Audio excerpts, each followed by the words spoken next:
Before we begin this incredible story from World War II, if you appreciate historical content that reveals the untold human side of war, please hit that like button and subscribe to hear more powerful stories from history. They were told the chains would stay on until they died. For 30 days, 23 German women prisoners had been shackled together, wrist to wrist, ankle to ankle, unable to stand, unable to clean themselves, unable to escape the stench of their own bodies. When American soldiers burst through the warehouse doors near Munich on April 28, 1945, they expected to find military supplies. Instead, they found women chained like animals, their wrists bleeding through rusted metal, their eyes empty of hope. The bolt cutters came out, the medics rushed forward, and what happened next would haunt both the freed and their liberators for the rest of their lives.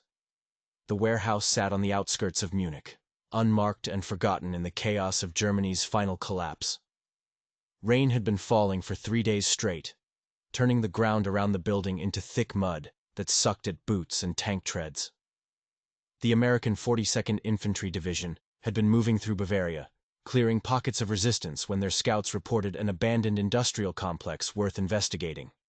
Private James Morrison was among the first to approach the building that April morning. The structure looked ordinary enough. Red brick walls stained with soot, metal roof partially collapsed from Allied bombing raids months earlier. No guards, no signs of life, just another empty building in a defeated nation. But as Morrison got closer, he noticed something odd. Fresh wheel tracks in the mud led to a side door, and the padlock, though rusted, had been recently oiled. Someone had been here recently. The squad surrounded the building. Sergeant William Hayes gave the signal. They breached the door, weapons raised, ready for resistance. What they found instead would stay with them forever. The smell hit them first. A wall of stench so powerful that 2 soldiers immediately ran back outside to vomit. It was the smell of human waste, infected flesh, and something else. Something worse. The particular odor of bodies beginning to give up on life. Morrison pressed his sleeve against his nose and pushed forward into the darkness. His flashlight beam cut through the gloom, and at first, his brain couldn't process what he was seeing. Shapes on the floor, moving shapes. Then the moaning started. Not one voice, but many, creating a low chorus of misery that seemed to come from the ground itself. "Jesus Christ," Hayes whispered behind him. "Get the medics. Get them now." As their eyes adjusted, the full horror revealed itself. Women, more than 20 of them, lying on the concrete floor in their own filth, chained together in a grotesque human chain. The chains ran from wrist to wrist, ankle to ankle, creating a tangle of metal and flesh that made it impossible for any of them to stand or move more than a few inches. Their clothes, what remained of them, were Wehrmacht auxiliary uniforms, torn and soiled beyond recognition. Some still wore the lightning bolt insignia of the Signals Corps. Others had Red Cross armbands, now brown with dried blood. But it was their faces that Morrison would never forget. Hollow cheeks, cracked lips, eyes that stared without seeing. One woman, perhaps 18 years old, looked directly at him, and he saw nothing there. No fear, no hope, no recognition that due help had arrived, just emptiness. The chains had cut deep into their wrists and ankles. Where the metal met flesh, the skin had turned black. Infection had set in. Some wounds crawled with maggots. Nature's way of cleaning what humans had destroyed. The women lay in their own waste because they couldn't move to relieve themselves elsewhere. 30 days, Morrison would later learn. 30 days they had been like this. The American soldiers stood frozen. They had seen combat. They had seen death. But this was different. This was deliberate, calculated cruelty inflicted not on enemy combatants, but on women, some barely out of their teens. Corporal Anthony Romano dropped his rifle and fell to his knees beside the nearest woman. She flinched when he reached toward her, a weak sound escaping her throat. "It's okay," he said in broken German. "Americans, we're Americans. Help!" The woman's eyes focused on him for a moment. Her lips moved, but no sound came. Then tears began rolling down her cheeks. Not many because her body had little water left to spare, but enough to show she understood. More soldiers poured into the warehouse. Someone had found a generator and harsh electric light flooded the space, revealing details better left in darkness. The women were chained in, groups of 4 or 5, each group connected to the next, creating one long human chain that snaked across the warehouse floor. They couldn't stand because when one tried to move, the weight and resistance of the others pulled them down. "Bolt cutters!" Hayes shouted. "Get me every pair of bolt cutters you can find." The medics arrived, led by Captain David Rosenbaum, and even he, a man who had treated wounds from Normandy to the Rhine, stopped in his tracks. "Dear God," he muttered, then louder. "We need water, morphine, sulfa, bandages, everything we have. Morrison, set up a triage area outside. Romano, find me translators. We need to know what happened here." But even as the Americans sprang into action, a terrible question hung in the air. Who had done this? The SS? The Wehrmachted? Local Nazi officials making a final statement before fleeing? And perhaps more disturbing, why? Why had these women been singled out for such treatment? The answers would come later, but first came the bolt cutters, the careful work of freeing flesh from metal, and the dawning realization that cutting the chains was only the beginning of these women's liberation. The bolt cutters were heavy in Romano's hands as he knelt beside the first group of women. His hands shook, not from fear, but from rage he could barely control. Each cut required careful positioning to avoid further injury to the swollen flesh beneath the metal. "Hold her arm steady," he told Morrison, who gently lifted a woman's wrist. The skin had grown around the metal in places. The body's desperate attempt to accommodate the foreign object. The woman, she couldn't have been more than 20, whimpered, but didn't pull away. She had learned that movement only made the pain worse. The first cut rang out like a gunshot in the warehouse. The chain link split, and for the first time in 30 days, the woman's right hand was free. She stared at it as if it belonged to someone else, slowly flexing fingers that had forgotten how to move independently. All around the warehouse, the same scene repeated. Soldiers worked in pairs, one cutting, one supporting. They discovered that the chains had been wrapped multiple times around each limb, secured with padlocks that had no keys. Whoever had done this had never intended for these women to be freed. As each woman was cut loose, medics immediately moved in. The wounds were worse than they appeared. Where the chains had rubbed, deep grooves had formed in the flesh. Infection had set in almost everywhere. Some women had developed gangrene in their extremities from lack of circulation. "We need to get them cleaned up before we can properly treat these wounds," Captain Rosenbaum announced. "But they're too weak to stand." The solution came from the motor pool. Within an hour, soldiers had rigged up a field shower system using water-heated and mess boilers. They hung canvas sheets for privacy and carried each woman to the makeshift washing station. Private Sarah Collins, one of the few female personnel with the unit, took charge of the bathing. She would later write to her mother. They were so ashamed, these women, not of their nakedness, but of their filth. One kept apologizing in broken English for the smell. "Apologizing, mother," as if any of this was her fault. The women were skeletal. Counting ribs was unnecessary. They were all visible. Hip bones jutted out like shelves. Their hair, matted with a month of sweat and dirt, had to be cut short in most cases. As Collins and the other nurses washed them, they discovered more horrors. Bed sores covered their backs and buttocks from lying on concrete. Lice had infested every possible hiding place on their bodies. But it was the women's reactions that proved most heartbreaking. When Collins gently washed one girl's face, she learned later her name was Ingrid, and she was 17. The girl grabbed her hand and kissed it, sobbing words Collins didn't understand, but whose meaning was clear. "Thank you. Thank you. Thank you." The dousing came next. DDT powder, the military's answer to parasites, was dusted over their shorn heads and bodies. New clothes were found. American military undergarments, too large, but clean. Real underwear, real socks. One woman held the socks to her face and breathed in their clean scent as if it were perfume. As each woman was cleaned and clothed, medics treated their wounds, sulfa powder for infection, morphine for the worst pain, bandages wrapped around wrists and ankles that looked more like raw meat than human flesh. The medics worked with a gentleness that seemed at odds with their usual battlefield efficiency.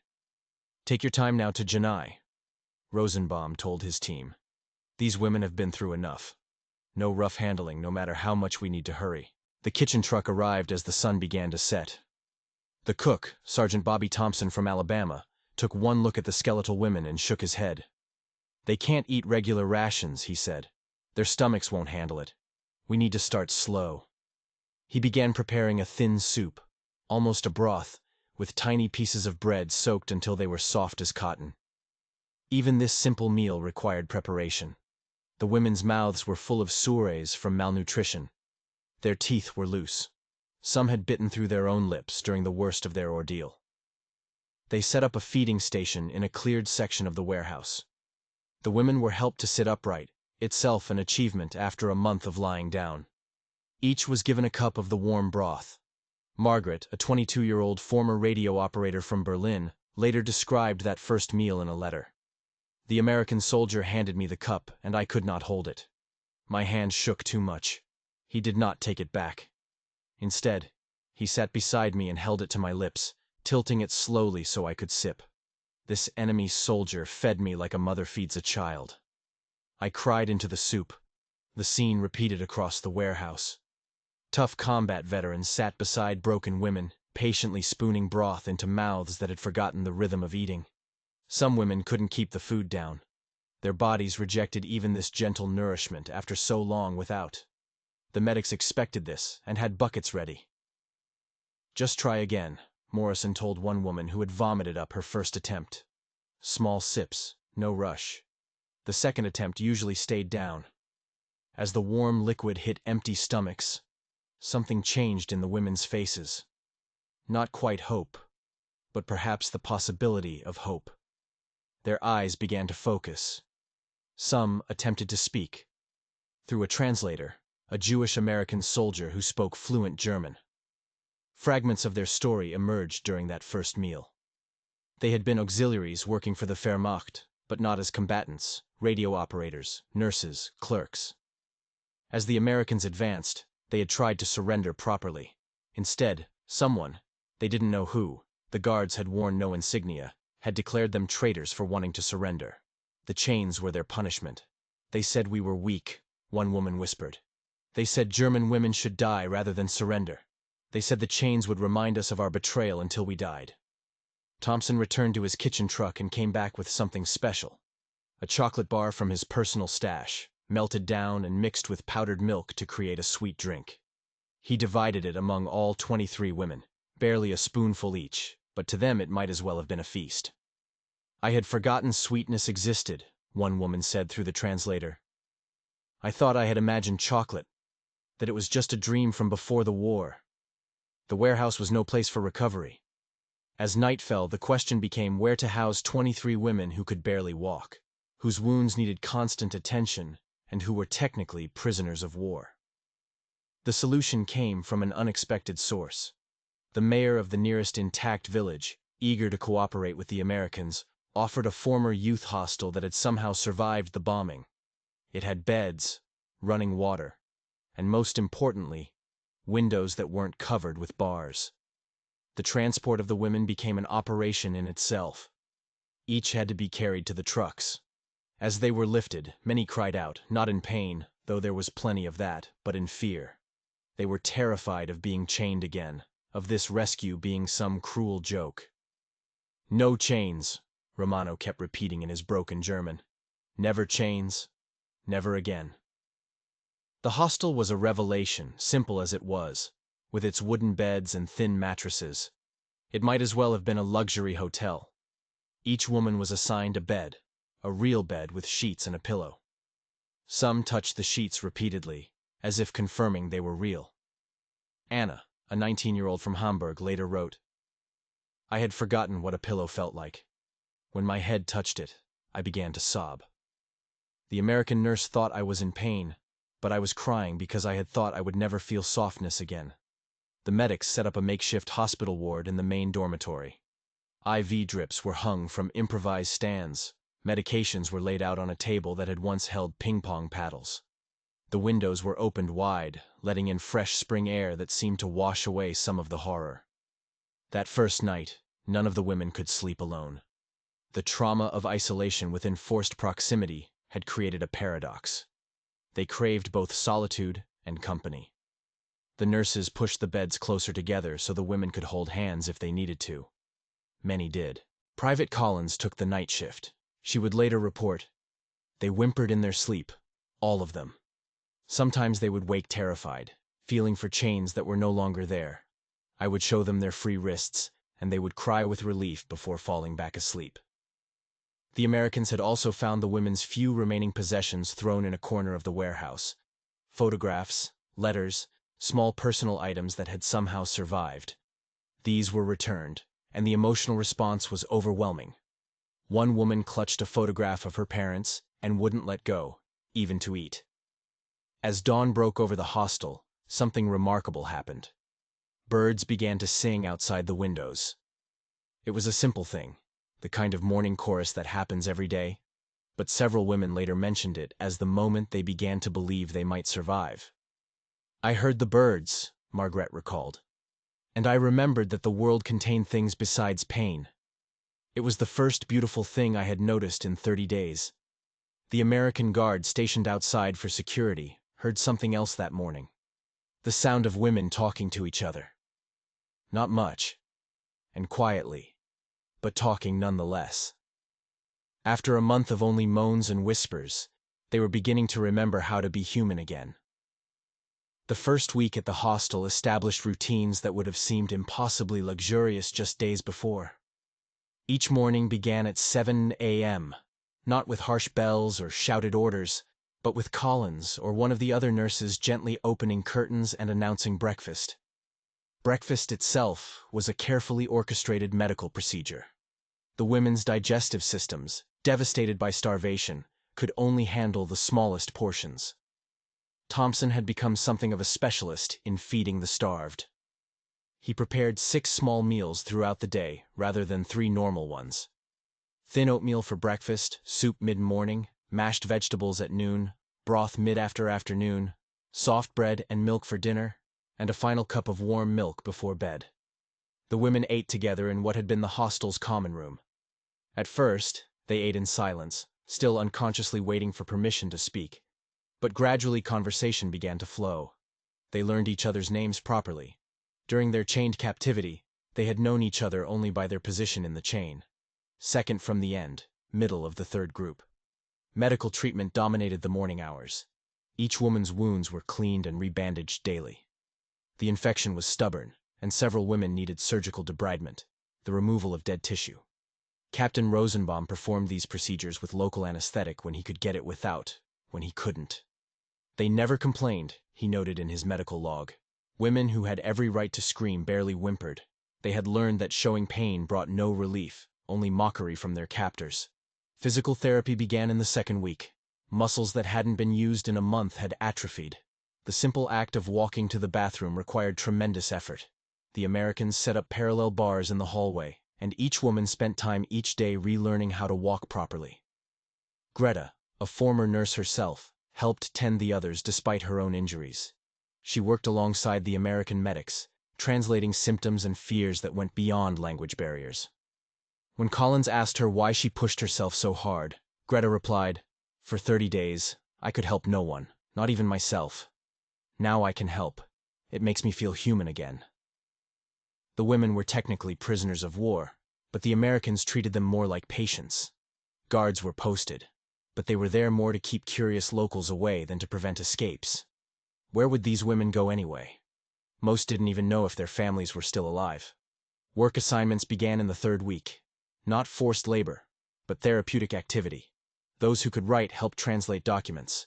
Those who could sew repaired clothing.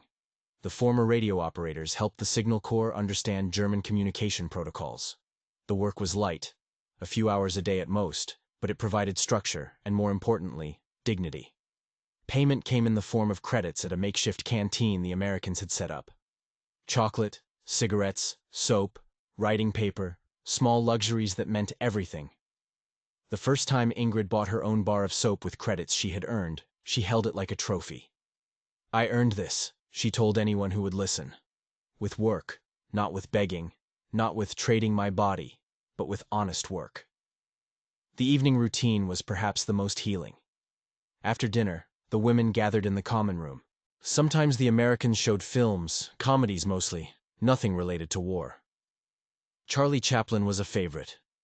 The sight of women who had been chained like animals laughing at slapstick comedy was surreal and beautiful. Other evenings they sang. It started when one of the guards, a farm boy from Iowa, played his harmonica. One of the women began humming along, then another. Soon they were singing German folk songs, the kind that had nothing to do with politics or war, just songs about mountains and flowers and lost love. The Americans learned some of the choruses, and the Germans learned some American songs. "You Are My Sunshine" became a particular favorite, though the irony of prisoners of war singing about sunshine was lost on no one. As the women grew stronger, mail service was established. The first letters from home arrived 3 weeks after their liberation, and with them came a crushing weight of survivor's guilt. Margaret received a letter from her mother in Berlin. "The Russians are here. We hide in the cellar. We have not eaten in 3 days. Father is gone. Taken by the soldiers. I do not know if you will ever receive this letter. I hope you died quickly." She read it at breakfast, surrounded by more food than her family had seen in months. The bread in her hand suddenly felt like a betrayal. Around the table, other women read similar letters. Stories of rape, starvation, destroyed cities, families scattered to the wind. The Americans noticed the change immediately. Women who had been growing stronger suddenly stopped eating. Some tried to save their food to somehow send home, not understanding the impossibility of it. "My sister is starving, and I eat 3 times a day," Anna said to Collins one evening. "How can I swallow food when she has none?" The contrast with American abundance became even starker when the women were taken on supervised trips to nearby American-controlled towns. The PX post-exchange stores were full of goods. American soldiers casually ate chocolate bars and threw away half-eaten sandwiches. The waste was particularly hard to witness. During one such trip, Ingrid saw a GI toss away an apple with just 1 bite taken from it. She broke down crying in the street. When Romano asked what was wrong, she pointed to the garbage can. In Germany, children would fight over that apple. Kill for it, maybe. The women also learned through news reports and new arrivals about the concentration camps being liberated across Germany. They learned about Dau, just miles from where they had been chained. They learned about the systematic murder of millions. Some had suspected, but few had known the full scope. This knowledge created a complex emotional storm. They were victims, yes, but they were also Germans. They had served the Wehrmacht. Some had typed the orders that kept the war machine running. How could they complain about their suffering when millions had suffered so much worse? "We have no right to sympathy," one woman said during a group discussion that Collins supervised. "We were part of the machine that did this." "You were chained like animals," Collins reminded them. That was wrong, regardless of what else happened. But the women struggled to accept this. The letters from home kept coming. Each one a reminder that while they recovered in clean beds, their families faced rape, starvation, and death. While they gained weight, Germany starved. While American doctors tended their wounds, German civilians died from lack of basic medicines. The psychological impact was severe. Several women stopped eating again, trying to punish themselves for surviving.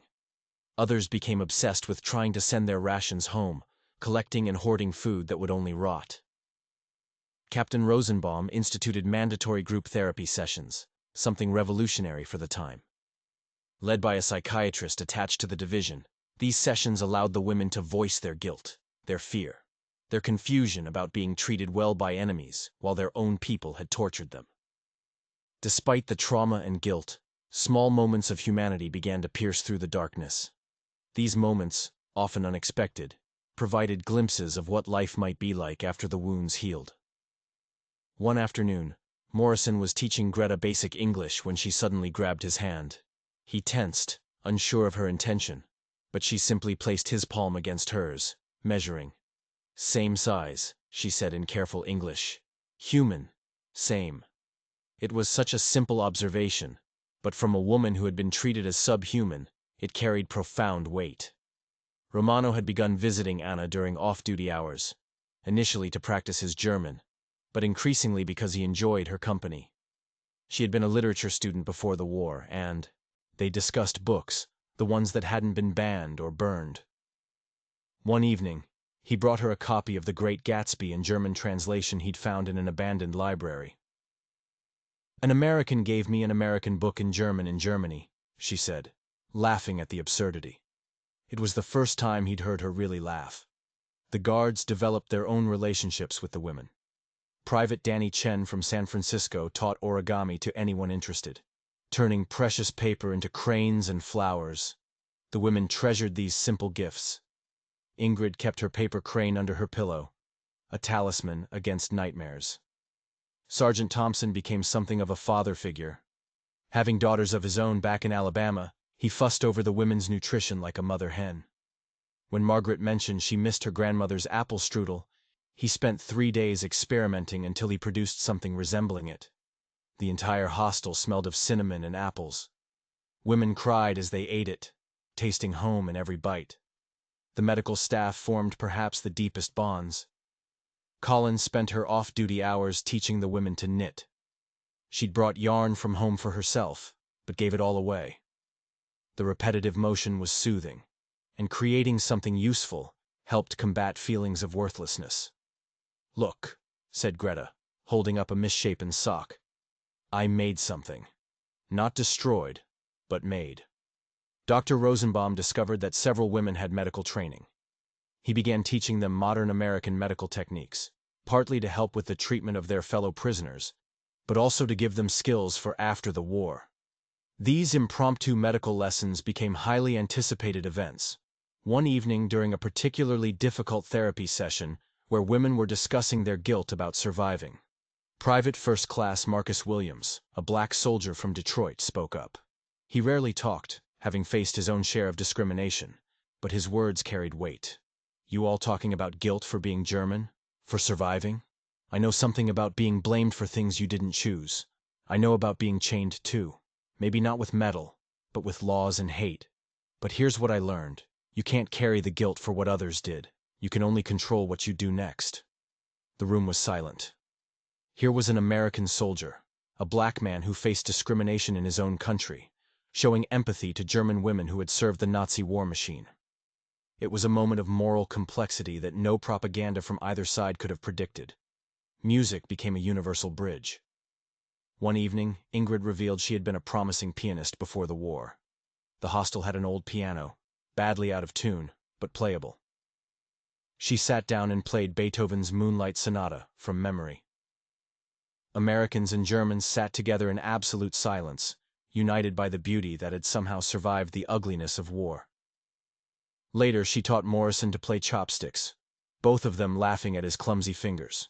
He taught her heart and soul, and soon they were playing duets, enemy soldiers making music together, while the world outside still reeled from war's end. 6 weeks after liberation, the women faced a crisis of identity that went deeper than their physical wounds. Everything they had believed, everything they had been taught was crumbling like the Third Reich itself. Anna wrote extensively in a journal Collins had given her, documenting her internal struggle. "I was raised to believe Americans were uncultured barbarians, controlled by Jews and Negroes, lacking the pure German spirit. Yet here is Collins, who tends my wounds with gentleness. Here is Romano, who brings me books and speaks to me of poetry. Here is Williams, whose wisdom exceeds that of any Nazi philosopher I was forced to read. Everything I knew was a lie. But if that is true, then who am I?" The conflict was particularly acute for those who had genuinely believed in the Nazi cause.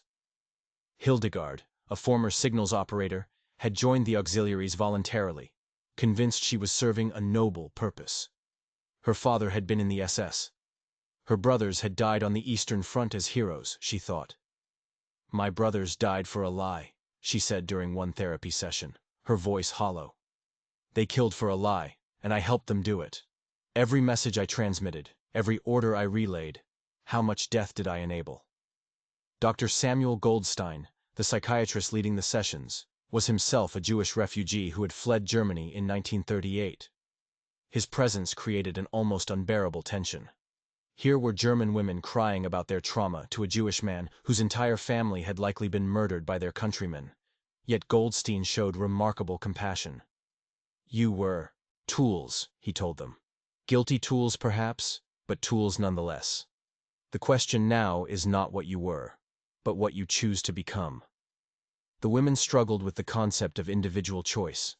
Under the Nazi regime, individual thought had been discouraged, punished, eliminated. They had been taught to think as a collective, to subsume their desires to the will of the Führer. Now Americans were telling them they had the right, the responsibility to think for themselves. I don't know how, Greta admitted. For 12 years, I was told what to believe. How do I suddenly start deciding for myself what is true? The process was painful. Some women went through periods of complete nihilism, believing in nothing. If the Nazi ideology was false, perhaps all ideology was false. If German superiority was a lie, perhaps all nations' claims of superiority were lies. Margaret experienced violent mood swings. One day she would rage against the Americans. You destroyed my country. You killed civilians with your bombs. The next day she would rage against Germany. We started it. We brought this on ourselves. The contradiction tore at her. Religious faith for those who had it became complicated. Many had been raised Christian, but had watched their churches support or remained silent about Nazi atrocities. Now American chaplain, both Protestant and Catholic, held services they could attend. The message of forgiveness and redemption felt both necessary and impossible. How can God forgive what we did? Asked Elizabeth, a deeply religious woman from Bavaria. How can we forgive ourselves? Father O'Brien, the Catholic chaplain, struggled to answer. Forgiveness doesn't mean forgetting or excusing. It means accepting responsibility and choosing to change. But change was terrifying. These women had built their entire identities around being German, being loyal, being part of something they thought was greater than themselves. Now that greater thing was revealed as evil, and they were left to drift. Some clung to small justifications. At least we weren't as bad as the SS. Some said we were just auxiliaries. We didn't kill anyone directly. But even these small comforts rang hollow when they saw the newsreels from the concentration camps, when they heard the testimonies of survivors. The internal conflict manifested physically. Several women developed psychosomatic illnesses, sudden blindness, paralysis with no medical cause. Dr. Goldstein recognized these as conversion disorders, the mind's way of expressing unbearable psychological pain through the body. The women didn't face their ideological crisis alone. Within the hostel, factions formed, debates raged, and collective soul-searching took place in ways that would have been impossible under the Nazi regime. The youngest women like Ingrid and Anna adapted most quickly to new ideas. They had been children when Hitler rose to power, teenagers when the war started. Their indoctrination, while thorough, hadn't had as much time to solidify. Maybe we can learn from the Americans, Ingrid suggested during one evening discussion. Maybe democracy isn't the weakness we were taught. This brought sharp responses from older women like Hildegard. You want to abandon everything German? Become little Americans. They're our conquerors, not our teachers. The debates could become heated. One evening, an argument about German culture versus American culture became so intense that Collins had to intervene. The core question was painful. Could anything good be salvaged from German identity? Or was it all tainted by Nazism? Greta, ever the mediator, proposed a middle path. We can reject the evil without rejecting everything. Beethoven didn't become less beautiful because Hitler liked him. Our language doesn't become evil because evil men spoke it. The presence of the Americans complicated these discussions. How could they honestly debate their feelings about democracy, about capitalism, about individual freedom when their captors turned caretakers were listening? Yet the Americans, particularly Dr. Goldstein, encouraged honest discussion. You think we don't have problems in America? Goldstein said during one session, we have poverty, discrimination, our own forms of hatred. The difference is, we're allowed to talk about them, to argue about them, to try to change them. This was revolutionary for women raised in a totalitarian state. The idea that criticism of one's government could be patriotic rather than treasonous was entirely foreign. The women also wrestled with their collective guilt. Were they all equally guilty? Was the secretary who typed supply orders as guilty as the guard who shot prisoners?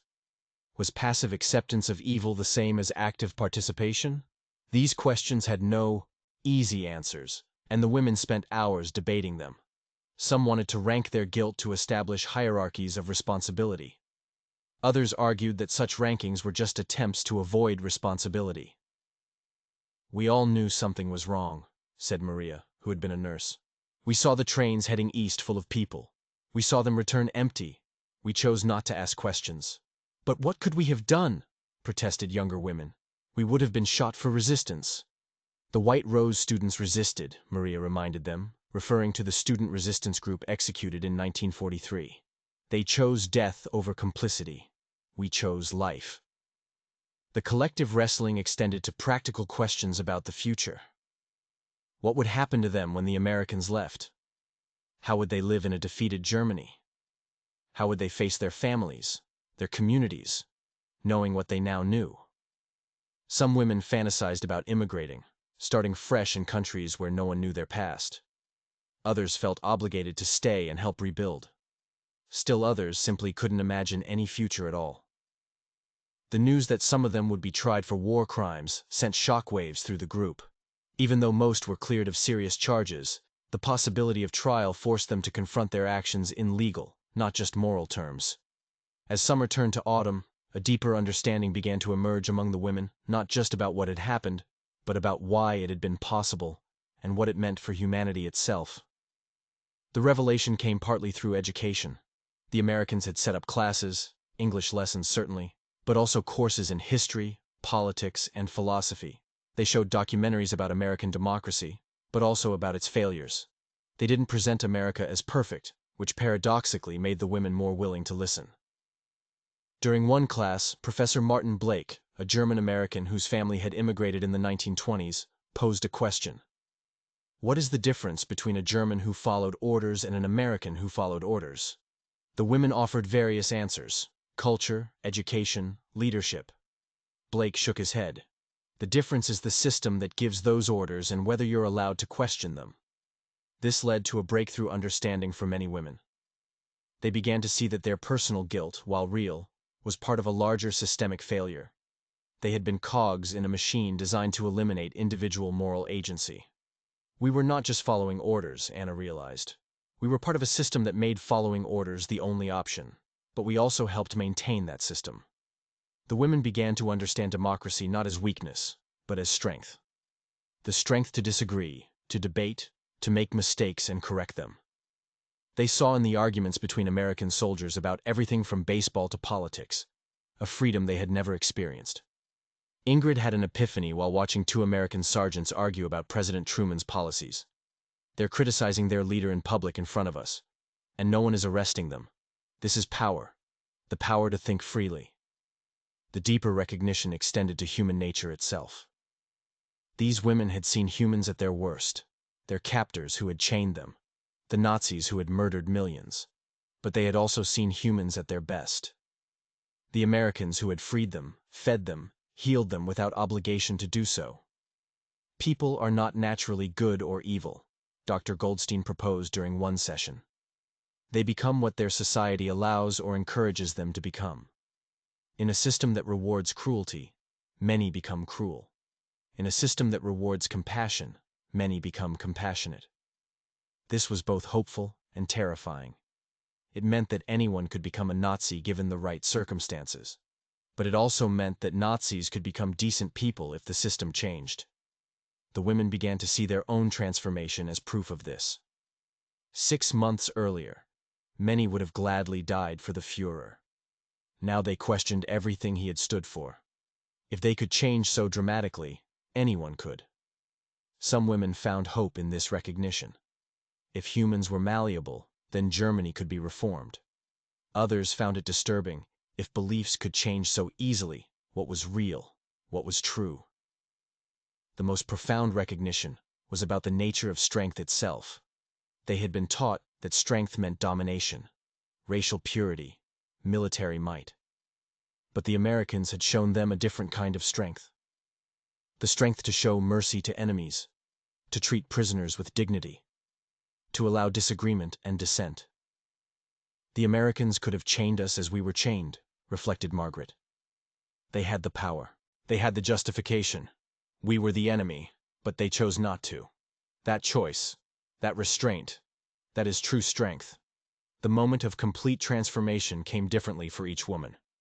But for many it crystallized during an unexpected event in late August 1945. The war had been over for months, and preparations were being made for their eventual repatriation when news arrived that shook the hostel. A group of American nurses, former PS who had been captured in the Philippines, were passing through the area. These American women had been prisoners of the Japanese for 3 years. They had suffered starvation, disease, brutality. When they heard about the German women at the hostel, they asked to visit. The German women were terrified. Surely these American nurses who had suffered as PS themselves would hate them, would demand revenge, would see them as symbols of the evil they had fought against. The American nurses arrived on a gray September morning. They were thin, bearing their own scars from captivity. The German women stood in the common room, unsure whether to salute, bow, or run. The tension was unbearable. Then Lieutenant Mary Rodriguez, senior among the American nurses, walked directly to Greta, who stood at the front of the German group. She looked at the scars on Greta's wrists from the chains. Without a word, Rodriguez rolled up her own sleeves, revealing similar scars from Japanese shackles. "We know," Rodriguez said simply. "We know." The two women stood there, enemies by nationality, sisters by experience, their scarred wrists telling the same story in different languages. Then Rodriguez did something extraordinary. She embraced Greta.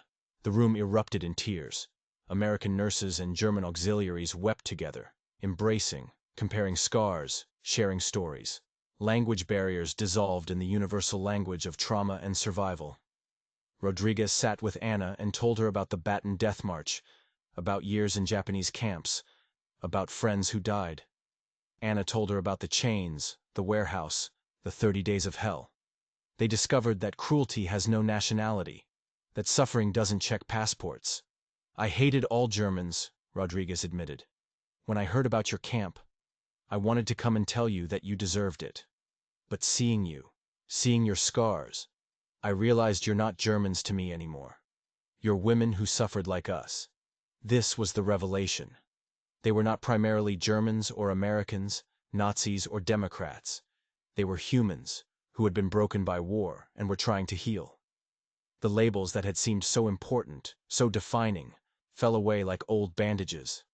For Hildegard, the most resistant to change, the moment came when an American nurse named Patricia showed her a photograph of her brother killed in Normandy. He was 21. Patricia said, "I hate the war that killed him, but I can't hate you. You didn't kill him. The war did. The hatred did." Hildegard broke completely. All her defenses, all her justifications, all her clinging to Nazi ideology crumbled. She sobbed in Patricia's arms, repeating, "I'm sorry," in broken English, until Patricia hushed her. "I'm not asking for apologies. I'm asking that we both choose not to hate." The American nurses stayed for 3 days. They shared meals, exchanged stories, even laughed together. They taught the German women American songs. The German women taught them German lullabies. One evening, they all sang Silent Night together. It was September, not December, but the songs seemed appropriate for women trying to find peace. When the American nurses left, they did something that stunned everyone. They left behind care packages they had been given by the Red Cross. Chocolate, cigarettes, coffee, precious items they could have kept for themselves. "You need these more than we do," Rodriguez said. "We're going home to abundance. You're going home to ruins." As the truck carrying the American nurses drove away, the German women stood at the windows waving. In that moment, they weren't waving goodbye to enemies or even to friends. They were waving goodbye to the old version of themselves, the ones who could hate based on nationality, who could follow orders without question, who could be chained by ideology as surely as by metal. October brought falling leaves and rising anxiety. The paperwork was complete. The women who weren't facing specific war crimes charges would be returned to their homes, or what was left of them. Germany had been divided into occupation zones. Some women would return to American zones, others to British, French, or Soviet areas. Those heading to Soviet zones were terrified. At least the Americans treated us as humans, said Lysel, whose home was now in the Soviet zone. What will the Russians do when they learn we worked for the Wehrmacht? There were practical anxieties, too. Many didn't know if their families were alive. Their cities had been bombed to rubble. Their homes might be piles of broken bricks. How would they find food, work? How would they explain where they had been? Anna struggled with a different fear. She had changed so profoundly that she didn't know if she could fit back into German society, even a defeated one. What if other Germans see me as a traitor for accepting American help? What if they learn I grew to respect, even like some Americans? The women had gained weight, their health restored. They looked better than they had in years. Certainly better than the starving German civilians they would rejoin. This itself was a source of guilt and anxiety. How could they explain being well-fed when everyone else had starved? Dr. Goldstein held special sessions on reintegration. He warned them they might face hostility from Germans who had suffered more visibly.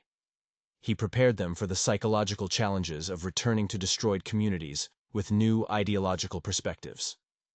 You are not the same people who were chained in that warehouse, he told them. You can't pretend to be. But you also can't expect others to understand your transformation immediately. Some women begged to stay to work for the Americans longer to delay their return. But orders were orders, even American orders. They would be repatriated whether they wanted it or not. The last nights at the hostel were bittersweet. Women exchanged addresses, promised to write, knowing that mail service in occupied Germany would be sporadic at best. They gave each other small gifts, a handkerchief embroidered with initials, a small wooden cross carved from a bedlat, pressed flowers from the hostel garden. Collins organized a farewell dinner. Thompson outdid himself with the food. Real roast beef, potatoes, vegetables, even a cake. It should have been celebratory, but it felt more like a wake. These women were leaving the only real safety they had known in years. The trucks came on October 15, 1945. The women climbed aboard with their small bundles of possessions, some American clothes, some food, letters of recommendation from American officers that might help them find work. Anna was dropped in Munich, or what was left of it. The city she had known was gone, replaced by mountains of rubble. People lived in basement and half-destroyed buildings, anywhere with a partial roof. She found her mother living in what had been a garden shed, aged 20 years and 2. You look well-fed, her mother said, and it wasn't entirely a compliment. Anna tried to explain about the chains, the warehouse, the American rescue, but her mother couldn't process it. In her world of starvation and Soviet rapes to the east, the idea of Americans treating German prisoners with kindness was incomprehensible. Finding work was nearly impossible. When Anna mentioned she had been an auxiliary, doors closed. When she showed her American letter of recommendation, she was called a collaborator. She finally found work clearing rubble, using muscles strengthened by American food to move bricks of the city she had once helped defend. Greta returned to find her husband had been killed in the final days of the war. Her children were living with neighbors who resented the extra mouths to feed. When she appeared healthy and carrying American rations, the neighbors accused her of selling herself to the occupiers. You don't understand, she tried to explain. They saved us. They cut our chains. While we were in chains of hunger, the neighbor replied. The promised letters between the women rarely materialized. Postal service was erratic, and many were afraid to maintain connections that might mark them as American sympathizers. Only Anna and Ingrid managed to maintain correspondence, sharing their struggles to reintegrate. Ingrid wrote, "They look at me like I'm a ghost, a well-fed ghost who speaks a few words of English and doesn't hate the Americans enough. I am a stranger in my own land. Some women faced worse than social rejection." Hildegard, returning to the Soviet zone, disappeared within months. Rumors suggested she had been sent to a Soviet labor camp. Her time with the Americans, marking her as a potential spy. Those in American zones fared better materially, but still struggled psychologically. They could see American soldiers daily, but the relationship was different now. They were occupied civilians, not rescued prisoners. The Americans who had saved them were gone, replaced by an occupying force that was professional, but distant. The democracy the women had glimpsed in the hostel seemed impossible in the ruins of Germany. How could people vote when they were starving? How could they debate politics when finding coal for winter was the only priority? Years passed. Germany slowly rebuilt. The women scattered across the divided nation, carrying their secret transformation like hidden scars alongside the visible ones on their wrists. In 1955, 10 years after liberation, Anna managed to organize a reunion. Only 12 of the original 23 attended. Some had died, others couldn't be found, or couldn't travel from East Germany. They met in a small guest house in Munich, middle-aged women now trying to bridge a decade of silence. The reunion was awkward at first. They had shared the most intense experience of their lives, but they were strangers now. Then Margaret rolled up her sleeves, showing the permanent scars from the chains. One by one, the others did the same. 12 women comparing scars like veterans, which in a way they were. They talked through the night about the warehouse, the chains, the Americans who had freed them, but mostly about how the experience had changed them. "I raise my children differently because of it," Greta said. "I taught them to question, to think, never to follow blindly. My son asks why I'm so different from other mothers. I tell him I learned the cost of not thinking for yourself." Anna had become a teacher, focusing on English and American literature. "I teach my students that former enemies can become friends. Some parents complain, but I keep teaching it." Several women had married American soldiers during the occupation, facing enormous social stigma, but finding happiness. "He reminds me that kindness exists," one said of her husband. "When I have nightmares about the chains, he holds my wrists gently until I remember I'm free." They discovered that all of them had struggled with the same questions over the years. How much responsibility did they bear for the war? Could they have resisted? Should they have died rather than serve the Wehrmacht? "We were ordinary women in extraordinary evil times," Margaret concluded. "We made choices that led us to those chains, but the Americans made choices too. To free us, to heal us, to treat us as humans. Both sets of choices matter." The impact rippled through generations. Children and grandchildren grew up with stories of American mercy rather than American brutality. In small ways, this shaped the post-war relationship between Germany and America. Dr. Goldstein, they learned, had written about them in psychiatric journals, using their cases to understand how ideology shapes and reshapes identity. Several women had participated in studies about trauma and recovery, their experiences contributing to understanding of what would later be called PTSD. As the reunion ended, the women made a pact. They would tell their stories, not as heroes or villains, but as witnesses to both human cruelty and human kindness. They would ensure that the memory of those chains would be preserved, but also the memory of the bolt cutters that freed them. And so the chains became more than metal bonds. They became a symbol of how low humanity could sink when ideology replaced compassion, when orders replaced conscience, when hatred replaced reason. For 30 days, 23 women had been chained together like animals, condemned to die in their own waste for the crime of wanting to surrender, of recognizing defeat, of choosing survival over fanatical loyalty. But the bolt cutters became symbols too. Symbols of liberation that went beyond the physical. The American soldiers who cut those chains freed more than bodies. They freed minds that had been shackled by 12 years of Nazi propaganda. They showed that strength could mean mercy, that enemies could become healers, that even in war's darkest moments humanity could prevail. The soap that washed away 30 days of filth also washed away certainties about racial superiority. The food that restored their bodies challenged everything they'd been taught about American barbarism. The medical care that healed their wounds opened wounds in their ideology that would never fully close.